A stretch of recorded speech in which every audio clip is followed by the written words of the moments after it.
Hi mga ka-idol. So naaday ko diri karon sa bukid mga ka-idol no. Di ako diri karon sa Hagunoyan mga ka-idol. O diri mga ka-idol. Diri ko malibang mga ka-idol. Malibang ko diri mga ka-idol kay diri sa among probinsya mga ka-idol. Nami CR diri mga ka-idol pero layo kay may tubig wala may kailo. So diri na lang mi sa Hagunoyan mga ka-idol malibang.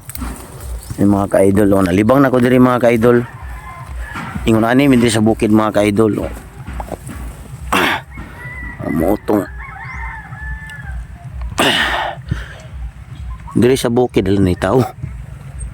Diri mga ka-idol no sa bukid na mo. Malibang mi diri mga ka-idol sa Hagunoyan gyud sa bukid. Nya dili mi maproblema diri og ilo mga ka-idol no kay na may daghang dahon ang hagunoy mga ka-idol. Nara di sa among palibot mga ka-idol oh.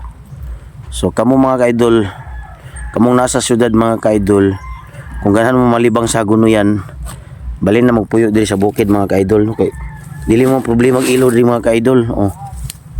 So mo ni atong ilo mga ka-idol no Hagunoy. Ni mga ka-idol. Mga ka-idol oh, Hagunoy na mga ka-idol. Tanaw mga ka-idol. Humot kini siya mga ka-idol oh. Pwede sa nimo kaunon mga ka-idol.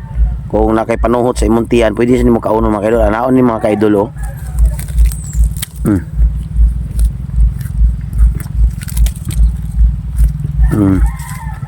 Mao na mga ka-idol. Salamat mga ka-idol.